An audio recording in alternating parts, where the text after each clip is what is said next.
રામ રામ સીતારામ, જય શ્રી કૃષ્ણ, જય માતાજી, જય ગોપાલજી, ઠાકરધણીજી, જલારામજી, જૈનેન્દ્ર, જય સ્વામિનારાયણ, મહાદેવ. હર હર હર મહાદેવ. કેમ છો બધા? મોજમાં? તો વાંધો નહીં મારા બાપુલી, બિલકુલ મોજમાં જ રહેવાનું છે. કાં વાલી? એકદમ સાચું. સાચું ને? 7:30 થઈ ગયા છે. ચા પાણી નાસ્તો હવે કરી લઈએ પેલા. બસ હજી મારા હનુમાન ચાલીસા એવું છે? ઓકે. જે વાલાને મનાવી લો ચલો તો પેલા.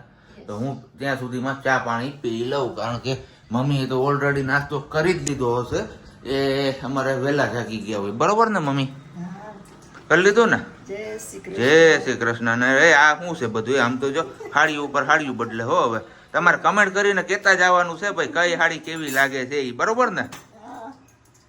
અને બાકી ગરમા ગરમ રોટલી અને ચા નો નાસ્તો કરવો હોય તો આવી જાવ. રોટલી નથી, પરોઠા છે. પરોઠા છે? ઓકે. આ રોટલી જેવું કઈ લાગે મને? તેલમાં નથી કર્યા. તેલમાં નથી કર્યું, એવું છે? મારા ટોયલા કર્યા. એવું છે, કઈ વાંધો નહીં. તો આવું કંઈક છે હવાર હવારનો માહોલ, અને હવારમાં થોડીક ગરમી જામી ચૂકી છે, પણ કંઈ વાંધો નહીં. હવે ટૂંક સમય ને હું એમની સાથે વાત કરે છે, આપણી સાથે નથી. તો ટૂંક સમયમાં હવે બસ મેઘરાજા આમના મંડાણ કરી દેશે. અને ચલો આજે તમને જાજા દિવસે પાછા આપણે હનુમાનજી મહારાજ, માતાજીના, ગણપતિ બાપાના દર્શન કરાવ્યું. જય હો માતાજી, જય બજરંગબલી મહારાજ, જય લડ્ડુ ગોપાલજી. ને હવે વારો છે આપણે આજના વિચારનો, સારા જ્ઞાનનો. તો આજનું જ્ઞાન કંઈક એવું છે, કર્મનું ચક્ર આત્માની સાથે જન્મ જન્માંતર સુધી ચાલતું જ રહે છે. પછી શરીરમાં આત્મા રહે કે ના રહે, એ એમનો હિસાબ છે ને આપણે આજે નહીં તો આવતીકાલે ચૂકવવાનો તો રહે જ છે. માટે જ સારા કર્મ કરતા રહ્યો. સારા કર્મનું હંમેશા સારું ફળ મળે, અને ખરાબ કર્મનું ખરાબ ફળ મળે છે. શું કેવું તારું? એ તો સાચું જ છે. સાચું જ છે. શું કેવું મમ્મી તમારે એ બાબતે? જેવું કરો એવું ભરો. હે મમ્મી? હા, હા મમ્મીને હજી હરખું સમજાણું નથી એટલે હું. પછી હાથ પાડું એવું. હા ખબર વિના તો. હે તને કહું, આમ જોતો હાડી પહેરી છે ત્યાં ચા સેવો હોય મને લઈ લેજે. ચકાસ. કઈ વાંધો નહીં, સારું હાલો તો હવે પેલા ચા પાણી નાસ્તો કરી લઈએ, પછી જોઈએ છીએ આપણે. ચલો જસ્ટ હજી આપણે ઓફિસથી ઘરે પહોંચ્યા છીએ, પણ હા હા કાયમી મારે તમને લોકોને શું કહેવું અને શું ના કહેવું એવું થાય છે. પણ કંઈ વાંધો નહીં, સવારનું કંઈ આપણે કન્ટિન્યુ કર્યું નહોતું તો કીધું હાલો હવે આપણે કન્ટિન્યુ કરી નાખીએ, કારણ કે બેડમાં તો હવે બીજું હું એકલી બકબક કરી રાખે. બરોબર ને વાલી? એકદમ બરોબર વાલી બોલો. કેમ તું જવાબ નથી દેતી? શું જો હોકારો દે, હોકારો. ઓ કરો તો કયો. હા બસ એમ. આ જો તારું ઓલું તૂટી ગયું, જો અહીંયા દેખાય. એ તૂટી જ ગયું છે. હે? એ તૂટી ગયું છે કે એવું છે. અને બીજું મારી જેમ આમ કોને અહીંયા ટેવ છે આવી રીતના બેડના પાટિયા ઉપર ચિત્રામણ કરવાની, એ તમારે છે ને આમ સાચા દિલથી કમેન્ટ કરીને જણાવવાનું છે. હો, જે લોકોના પતિદેવ કરતા હોય તો એમનું નામ પણ તમારે કહેવાનું છે, ને જે લોકો પોતે કહી દેતા હોય તો કઈ બીજો પ્રશ્ન નથી. બાકી આપને તો એવી ટેવ છે ને છે. ઘણી વાર મને ઢોઈકો છે એ બાબતે, પણ આપણાથી ટેવ ભૂલાતી નથી. બેડનું પાટિયું ચિત્રાઈ જ જાય. એક દી સાફ કર્યું હોય ને કે હરખું હમું નમું બધું ઠેકાણે મૂકી દઈએ તોય બીજે દી તો હતું ને આવી જ જાય. હું કચરા પોતા કરતી ને તો હું રોજે મૂકતી. અને તમારી એક આદત એવી છે ને કે પંખો બંધ હોય, એસી બંધ હોય, બધું બંધ હોય, એટલે મારો મરો હોય, તારો મરો હોય એમ, સાપે બંધ હોય. જોજી માંથી પાવર બરોબર ને? ઈ વાત એ હાચી. હું જયારે કચરા પોતાની કરતી ને હું રોજ સવારે બેડ સાફ કરું. ઓફિસ વહી ગયા હોય ને પછી અહીંયા હરખાય આખો બેડ આખો દિવસ ખાલી રહ્યા. અહીં જ આવે ને એટલે અહીંથી અહીંયા સુધી આખું ભરાઈ જાય. અહીંયા સિલર મૂકે ને ઓલું મૂકે ને ઓલું મૂકે. બધું બીજે તો ક્યાં મારે મૂકવા જવું કેજી મને તું. હા એટલે પણ આ કબાટ છે, ડ્રેસિંગ છે, અહીંયા સાઈડ ટેબલ છે, તો શું છે એટલું છે. એટલે એમાં ગમે અહીંયા મૂકી દેવાય. હા અહીંયા જ મૂકવા જવું જરૂરી ન હોય. પણ આના જેવું છે ને ઈઝી વે કોઈ ન પડે. કેજો સાચું કમેન્ટ કરીને કેજો, એના જેટલું ઈઝી પડે ક્યાંય. મારી જેમ ઘણા બધાને ટેવ હશે જ, અને અત્યારે મેં અગાઉ કીધું એમ તો નીચે ઘણા બધા લોકોની કમેન્ટ પણ આવી ગઈ હશે એવી હું આશા રાખું છું.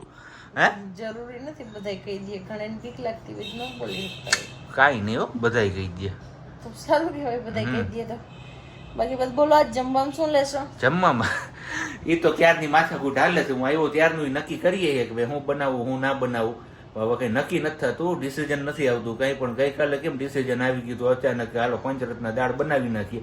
કેવા ટાણે ડિસિઝન આવ્યું તું? કેવા ટાણે? શાકભાજી લઈ આવ્યા હતા. એ તો એમ જ હોય ને, બરોબર છે ને. મોડું મોડું કંઈક આમાં દિમાગ કી બત્તી જલે પછી કંઈક થાય ભાઈ. ત્યાં સુધી તો दिमाग કઈ की बत्ती को जलाओ और मस्त मजा का आइडिया लाओ. એવું છે. યસ. મને આઈડિયા આવશે ને એ પાછું તને નહીં ભાવે, જોવું જોઈ લેજો હું. પણ તમને આઈડિયા આવે, મારે ક્યાં ભાવવાનું કે ન ભાવવાનું છે? મારે શાક ફિક્સ છે. ખાઓ પીઓ ને જલસા કરો. ઓકે, સારું, હાલો તો હવે થોડીક વાર પછી પાછા આગળ મળીએ. આપણે ચા પાણીનો હોકારો પડકારો કરી નાખીએ અને પછી બા મળીએ કરે? છીએ. બા ભજન ઉપર વ્યસ્ત છે. ભજન ઉપર વ્યસ્ત છે. ઓકે, એની ભજન સંધ્યા પૂરી થાય પછી. અને હા, બીજી એક મારે તમને લોકોને એ પૂછવું છે કે ભજન માટેનું કઈ એવું સ્પેશિયલ આપણે ઓનલાઈન ગુજરાતીમાં આર્ટિકલ્સ કે એવું કઈ હોય ને, તમે લોકો જાણતા હોય તો નીચે કમેન્ટ બોક્સમાં લિંક આપી દેજો ને, અથવા કા નામ જણાવી દેજો.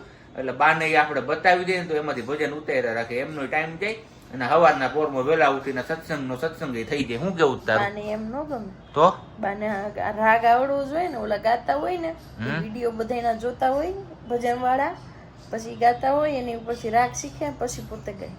એવું છે તો સારું. જો બીજું હું તો ગીત વાળું કે કેવી ચેનલ હોય યુટ્યુબ ઉપર તો એ જણાવી દેજો. ભાવિકાબેન ગોંડલિયા. હા, એ તો છે જ, ઓલરેડી આપણે કમેન્ટ્સ કરે જ છે. હા, એ કમેન્ટ કરે જ છે, પણ એ પેલાના મમ્મી એમના ભજન જોવે જ છે. મમ્મી એમ મને ઉતારવા આપ્યા હતા ને ત્યારે મને ઇનામ આવ્યું, પછી એ કોમેન્ટ તો આપણામાં એ પછીથી આવી હતી. અને એમને આપણી સાથે જ હમણાં થોડાક દિવસો પહેલા જ 75,000 નું ફેમિલી પૂરું થયું છે, તો કોંગ્રેચ્યુલેશન્સ. યસ. અને આપણે બસ અમે તમારી પાછળ પાપા પગલી કરતા કરતા હમણાં પહોંચી જશું થોડાક ટાઈમમાં. આ બધા લોકોનો સાથ સહકાર ને સપોર્ટ મળશે એટલે. અને ઝડપથી આપણું જે ટાર્ગેટ છે, બેબી આવે ત્યારે આપણું 1 લાખનું ફેમિલી કમ્પ્લીટ કરવું છે. શું કેવું છે તમારા આ બાબતે? એ તમારે છે ને એમના સપોર્ટ માટે ફટાફટ હજી સુધી જો ચેનલ સબસ્ક્રાઇબ ન કરી હોય તો એકવાર ચેનલ સબસ્ક્રાઇબ કરી નાખો. અને કલ્પેશભાઈ જીવાણીએ પણ કોમેન્ટ કરી હતી તે દિવસે કે ભાઈ હું પણ એની જ રાહ જોઉં છું કે બેય ખુશી આપણે હારે મનાવીએ. પણ જોઈએ છીએ હજી આપણી પાસે ખાસો એવો ટાઈમ છે ને, ખાસા એવા ટાઈમમાં તમે લોકો કેટલો સાથ અને સહકાર આપો છો. આમ તો જો કે અત્યાર સુધી આપણે ચેનલ સ્ટાર્ટ કરી ત્યારથી લઈ અને અત્યાર સુધી તમારા લોકોનો સાથ સહકાર બહુ સારો એવો રહ્યો છે અને આગળ પણ એવો રહેશે એવી આશા રાખું છું. કાયગા નથી ચડવું, ધીમે ધીમે સ્ટેપ ચડવા છે. એટલે શું કે પછી ધીમે ધીમે ચડીએ ને પછી પડવાનું થાય ને કદાચ તો એટલો વાંધો ન આવે. ઓલા ઊંચા ચડી ગયા હોય ને ગાયકા પછી નીચે પડે ને થોડી બહુ તકલીફ થાય. આપણે એ તકલીફ નથી જોતી, એટલે આપણે ભલે ધીમે ધીમે સ્ટેપ ચડીએ. કઈ વાંધો નહીં. સારું, હાલો તો હવે થોડીક વાર પછી મળીએ પાછા આપણે આગળ. વાગ્યા છે અત્યારે 8 અને બસ હજી આપણે હોસ્પિટલથી ઘરે પહોંચ્યા છીએ, કારણ કે થોડોક નાનો એવો ઇસ્યુ ક્રિએટ થઈ ગયો હતો ફરીથી, તો તાત્કાલિક દવાખાને ભાગવું પડ્યું. આપણે જ્યારે આગળ મળ્યા ત્યારે કંઈ નહોતો, પણ એના પછીનો જે સમયગાળો છે ને એ સમયગાળામાં થોડોક પ્રોબ્લેમ ક્રિએટ થયો હતો. એટલે કીધું ચલો હવે આપણે કંઈ રાહ નથી જોવી, પણ તરત જ ભાગી જ જઈએ. તો નાની એવી લેબોરેટરીને એવું બધું કરાવ્યું છે અને બસ આમને હવે પાર પાડી દે ભગવાન, એવી આપણે પ્રાર્થના કરીએ ભગવાન પાસે. અને તમે બધા લોકો પણ પ્રાર્થના કરો કે આવી રીતના આપણા જેટલા પણ દિવસો બાકી છે એ નીકળી જાય. બરોબર ને વાલી? એકદમ બરોબર. હાલો હવે પેલા ફટાફટ આપણે ખાઈ પી લઈએ અને પછી જોઈએ છીએ વિડીયો આગળ કન્ટિન્યુ થાય છે કે નહીં. નહીતર પછી આ વિડીયો શોર્ટ તો શોર્ટ અહીંયા જ આપણે પૂરો કરી દઈશું. પણ જોઈએ છીએ હવે આગળ શું થાય છે.